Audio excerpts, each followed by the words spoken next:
Yes, I'm going to talk about measuring pulmonary blood flow or cardiac output from lung gas exchange. The focus of this will be on capnography or making the measurement from carbon dioxide elimination specifically. So I've changed the title a little bit, or narrowed the title a little bit. When I first saw the first draft of this program, the title that Jan had suggested for the talk was "The Lung as a Window on the Heart," and I thought, gee, that's a wonderfully poetic title. I'll use that. But as I sat down and thought about how I'd present this, and because this project has turned me into a disappointed and frustrated old man, I'm going to call this talk "Wasted Ventilation," and the reason for that is I'll get to later on in the presentation. These are my conflicts of interest. I've got some patents and patent applications in the field. I'll just start off with a bit of background about the broader issues to do with minimally invasive measurement of cardiac output in the perioperative setting and critical care setting. As you know, routine hemodynamic monitoring for many, many years now has revolved largely around heart rate and rhythm and blood pressure measurement, with some derivations and sophistications of that as we go on, things like pulse pressure variation and whatnot. But for many, many years now, people have identified routine non-invasive cardiac output measurement as one of the holy grails of our practice. And the analogy I often like to use is to paint a picture of doing an anaesthetic for a difficult operation in a high-risk patient as where you're measuring nothing but blood pressure, as somewhat analogous to flying a plane through dangerous terrain with nothing but an altimeter to guide you. In actual fact, what we need to know is more than just perfusion pressure. We actually need to know the triad of hemodynamics. We need to know blood flow and vascular resistance. And if you can measure two of those, of course, you can calculate the third one. And if you can do all that, then you can intervene in an intelligent manner to correct perceived disturbances of the circulation. So you can intervene with vasopressors or inodilators, for that matter, to influence vascular resistance, and you can influence cardiac output with fluid and inotropic management. And there's a whole lot of... There's an explosion in the range of clinical controversies that are connected with this whole question of advanced hemodynamic monitoring. There's the colloids versus crystalloids debate. There's the how much fluid should you give debate, blood transfusion policy, how do we use inotropes and vasoconstrictors to actually produce improved outcomes, and the whole concept of goal-directed therapy and fluid responsiveness, which is the ability to measure a change in stroke volume or cardiac output in a given patient at any time. And I think basically we just need more accessible hemodynamic monitoring tools to allow us to answer these questions and potentially to produce some improvements in patient outcomes along the way. And there's been numerous publications. We are awash with publications, small studies and meta-analyses which are trying to address these questions of the influence of fluid management and advanced goal-directed management in patient outcomes. So how do you measure cardiac output? Obviously the clinical gold standard for many, many years has been the pulmonary artery catheter. Its risk-benefit equation is a very problematic one, and there's been no studies which have been able to show that you can produce real improvements in patient outcome from use of a PA catheter, and its routine use is largely restricted to cardiac surgery and perhaps some major non-cardiac surgery like liver transplantation and those sorts of things. These days we have numerous options for minimally invasive cardiac output measurement. There's the Doppler-based techniques, esophageal Doppler, transthoracic Doppler. There's the partial CO2 rebreathing technique, which is becoming seen as fairly old hat now and often doesn't appear on this list at all these days if you look at a summary of available technologies. Bioimpedance has been around for a long time, and there's some new derivations based on that principle. And then there are the various pulse contour techniques, number of different devices and technologies available for that. But I think the penetration of these technologies into routine practice has been slow for a number of reasons. Cost is one of them. Invariably, this is another box you have to put somewhere in your workspace. It crowds your workspace. there's additional cost. The disposables for most of these devices are in the order of $200, at least for some of them anyway. And some of them are not entirely non-invasive, and there have always been concerns about accuracy and precision with these less invasive alternatives to thermodilution. So I'll just talk a little bit about cardiac output-based pulmonary blood flow measurement specifically. So the principle of measuring pulmonary blood flow from lung gas exchange is the Fick principle. And his mass balance equation, which was first described for oxygen uptake, can be applied to any gas which is exchanged by the lungs, including carbon dioxide. And in fact, the reason why we use carbon dioxide is because there's a number of reasons why it's easier and probably more robust to use CO2. Measuring CO2 elimination on a breath-by-breath basis continuously is technically easier to do than to measure the uptake of oxygen or the uptake of some other gas like an anaesthetic gas. So there's technical reasons, and also the body's large stores of CO2 act as a buffer against metabolic fluctuations which might affect the accuracy of the measurement. So the focus becomes specifically on the alveolar capillary exchange of CO2, which is what you want to know about when you're measuring pulmonary blood flow. So CO2 is the gas that we favour, and Fick's equation looks like this. It's VCO2, measured VCO2 as the numerator, and the arteriovenous CO2 content difference is the denominator of the equation, and that gives you pulmonary capillary blood flow, or QC, as it's commonly annotated. So that's Fick's equation. Now the good news with this is that you can estimate the arterial CO2 content from an end-tidal CO2 measurement using a solubility coefficient for CO2, which is all well described. The bad news, of course, is that you can't measure mixed venous CO2 non-invasively. The solution to this is the elegant, what's called differential Fick principle, where you need two simultaneous Fick equations. So what you need to do is measure VCO2 twice and end-tidal CO2 twice, and that gives you two simultaneous equations which allows you to solve for two unknowns. And you can calculate cardiac output or pulmonary blood flow without knowing the mixed venous CO2. So it's a very elegant solution to the problem. Now, how do you get those two equations? You make a change in alveolar ventilation, and there are various ways you can do that.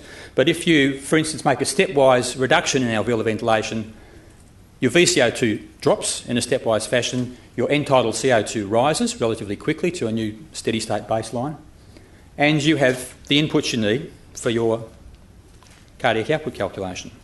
You have to do all this before the mixed venous CO2 starts to change, so before one recirculation time. But that's, you generally, if you make the second measurement within 45 seconds of the baseline, you've got a cardiac output measurement. And this is what the equation looks like. It's a very simple equation. Two VCO2 measurements, two end-tidal CO2 measurements.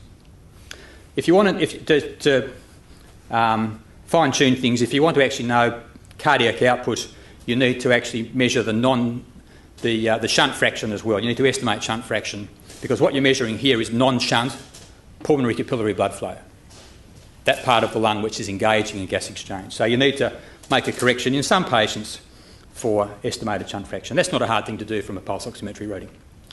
And in fact, this is the principle of the Respironics, the Novametrics, then Respironics, and now Philips NICO device, which has been around for probably 20 years now in various manifestations. It's now called the NM3. And this approach used a partial rebreathing loop which you attach to the breathing circuit near the mouthpiece. Pardon me, I'm not doing that, it's doing it by itself. To make that stepwise change in alveolar ventilation. So the valve opens, the patient is there's an increase in serial dead space in the breathing circuit as the loop is incorporated in the circuit. You get that stepwise fall in alveolar ventilation, and that allows you to conduct a manoeuvre and measure blood flow. And this is a well-described technique. And we reviewed the accuracy and precision of the various technologies for minimally invasive cardiac output measurements a few years ago and published this in Anaesthesiology. And in fact, we found that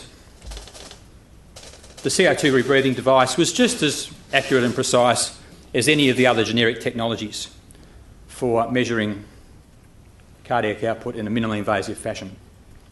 The percentage error relative to thermal dilution as the reference standard across all these studies is between plus or minus 40 to 45%. I know some people say that we should be getting better than that it should be less than 30%. This is the real world. This is what these devices deliver across a wide range of practice, plus or minus 40 to 45%. And this technique is no different. Interestingly, this is a fantastic study that Monica Patero did about 9 or 10 years ago in patients having cardiac surgery, where they wrap an ultrasonic flow probe around the ascending aorta, and they did measurements pre-bypass and post-bypass, and they compared thermal dilution with the flow probe, which is about as close to an invasive gold standard as you can get in this field. And in fact, they found that the precision of thermal dilution relative to the flow probe was plus or minus 42% or so. So it's no better than the less invasive alternatives, to be honest. And in fact, NICO was very similar. So NICO is as good as thermal dilution if you put them head to head against another reference standard.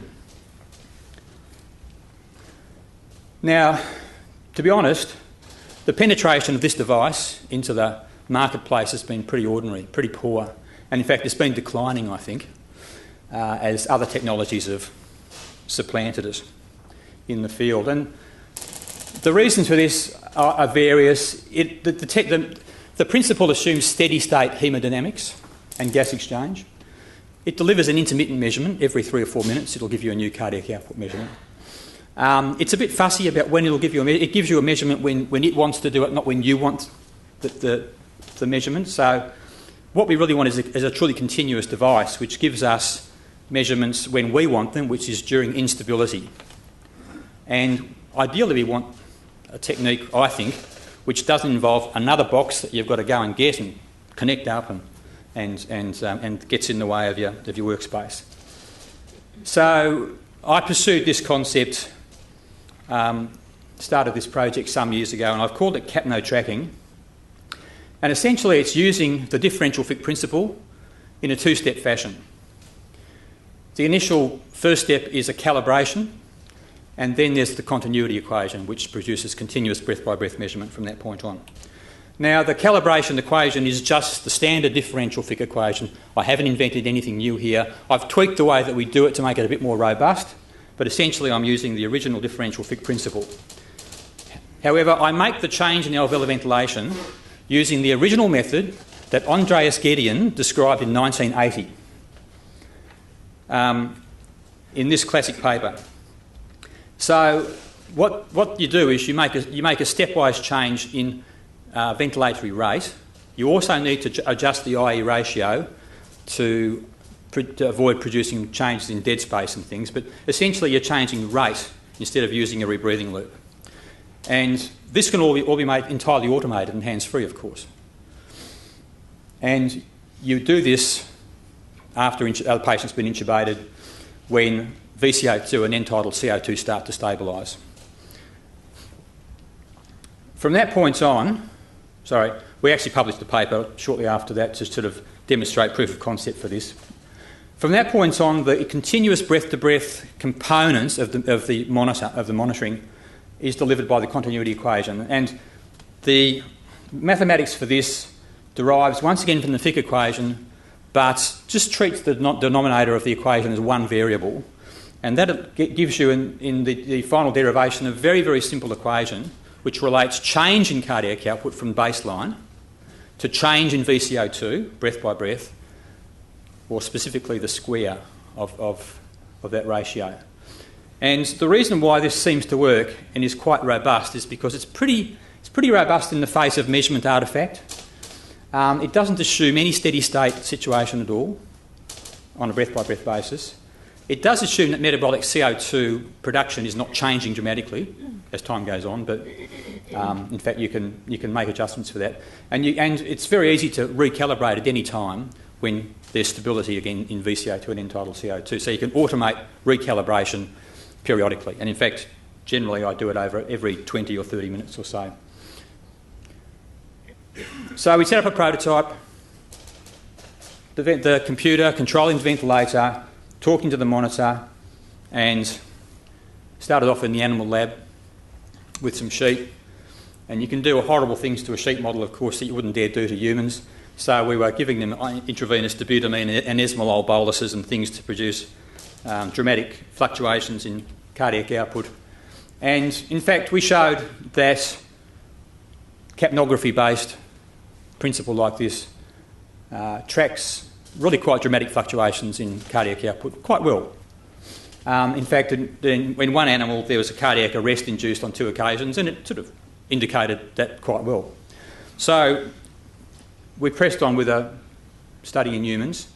So the first study involved 77 patients having cardiac surgery or liver transplantation at the Austin Hospital. Now I have to say, one of the problems with the literature in this field is that many studies are published just in patients having cardiac surgery, and the range of haemodynamics that they're actually studying is quite limited. However, if you're working in an institution which has got both liver transplantation and cardiac surgery happening, you've got an enormous range of haemodynamics, because the liver patients are very vasodilated, and cardiac outputs in the double figures are commonplace. In fact, they're routine. So a combination of those two is the ideal clinical laboratory for doing this sort of work, I think. So across these patients we had 450 paired measurements, which we compared with thermodilution, because they're all plumbed with a PA catheter, of course. Cardiac outputs range from less than 1 litre a minute to 16 or 17 litres a minute. And as I said, it's a really thorough test of a technique, of any technique. So the results were as follows. The Bland-Ortman plot on the left showed that the percentage error was plus or minus 44%, which is very similar to all the other techniques that we know about. Correlation was quite high. Mean bias was reassuringly quite small. The concordance, which is the ability to follow changes from one measurement to the next in cardiac output, was about 80%, which is once again similar to most technologies that are out there. Part of the project actually, we used run-on to cardiac pulmonary bypass as a tool for examining how the method can follow sudden falls in cardiac output in real time. You can't use thermodilution when you do that, so you have to use another technique. So we actually used the transesophageal echo measurement of cardiac output as our reference technique, and we basically ran the bypass in stages. So we went to 1/3 flow, 2/3 flow, full flow, and we stopped for a minute at each point and did a measurement. And the linearity of the response seemed pretty good. Some interesting anecdotal data. So quite a few patients were having cardiac surgery in the series, and this is all data that's been collected during coronary artery graft harvesting. Often you've got an hour or two while you're waiting to go on bypass, and you're sitting there watching the monitor. So we were just chugging along. The first patient up there had a couple of episodes of atrial fibrillation, which seemed, and a fall in cardiac output, which the method seemed to track reasonably well. And as you can see, the run onto cardiac pulmonary bypass is always tracked very, very nicely. The patient at the bottom had an unexpected VT arrest when they were halfway through harvesting one of the mammary grafts, and so there was this mad rush to, get the patient plumbed for run onto bypass, and we did all that, and I had no time to look at the monitor when that was all happening, because the patient was having internal cardiac massage and all that sort of stuff. Anyway, I looked back and I just looked at the data we'd captured, and sure enough, that's it. The patient's had a VT arrest. It's all been captured perfectly by the technique. So your capnograph is a very useful tool for following real-time changes, dramatic changes in pulmonary blood flow. And I'm not the first one to say this. I can show you some really old papers from the 1950s, where people were first experimenting with capnography as a monitoring tool, where they sort of pointed out it doesn't just monitor ventilation, it actually monitors pulmonary blood flow quite well. Well, here we're trying to quantify that efficacy. Now, obviously, with this technique, there's going to be some question marks. So, how does it function in the presence of severe respiratory disease? What I've found is that the accuracy of the technique is maintained quite well, except if patients have severe chronic airways disease with chronic gas trapping. The differential fit technique where you change respiratory rate doesn't work in those patients. We're talking about a very small minority of patients. Less than 1% of your surgical population would fall into that sort of group. Obviously, laparoscopic surgery introduces complications because you're pumping CO2 into the patients. It alters their CO2 output in a quite variable way. It seems to have some patients seem to absorb CO2 quite dramatically, and others don't. So basically, if the patient's having laparoscopic surgery during insufflation, you're going to get an artefactual change in your measured cardiac output. Once insufflation is established and the patient stabilised, you need to recalibrate. So you push the button, it recalibrates for you, and off you go, and you've got another valid series of continuous measurements. The required inputs are, you need to know the solubility of carbon dioxide in blood in your patient, so you need to know the patient's haemoglobin, roughly. So a rough estimate of haemoglobin is required. And if the haemoglobin's changing a lot, you need to update that with a blood gas measurement or something like that. In fact, I have to say a non-invasive haemoglobin monitor like the Massimo device would dovetail very nicely with this whole technique, I think. As I said, shunt fraction you need to estimate. Temperature changes have a small effect on the accuracy of the measurement. So there's the required inputs. There are a lot of potential enhancements that you can introduce into a system like this, I think. You could integrate it into with your other hemodynamic variables to get a stroke volume variation estimates. You can vascular resistance, obviously, it can be calculated. You can do continuous mixed venous oxygen saturation estimation from a reverse FIC, re-engineering of the reverse engineering of the SVO2. And there's also something I've called the hybrid measurement, which is the notion of combining this measurement, which essentially you can get for free. If this technique was enabled properly in a modern anaesthesia workstation, this comes for free. It costs you nothing. And then you can take your favourite device, whether it's a pulse contour device, a Vigileo, a flow tracker, or a Lidco, or Doppler, or whatever, and assuming that it works on a completely different principle to this, which they do, a combined measurement of those two will give you something close to a gold standard cardiac output measurement, because the precision of the average of those two devices will be overall a superior measurement than any one of those two devices on its own. That's another topic for another time perhaps, but I've published this in Anaesthesia Intensive Care just recently. So just to recap, we're using existing hardware that's now standard on any modern anaesthesia workstation. Essentially, this is an exercise in software for a modern anaesthesia machine manufacturer. And I think there's minimal R&D required to get a working prototype happening. We can get real-time breath-to-breath monitoring of cardiac output from our capnograph for free. It can be used in any ventilated patient in anaesthesia or intensive care. It's a chance to try and make more accessible advanced monitoring available in all our patients having major surgery and start to answer these clinical questions about whether we can influence outcome with improved management. It's automated, hands-free, there's no peripherals, it's low cost, and can be used in any of the millions of patients who have major surgery every year in our hospitals, and it's easily achievable, and yet we're not doing it. So I call this wasted ventilation on a colossal scale, and I'll thank you for your time. Thank you.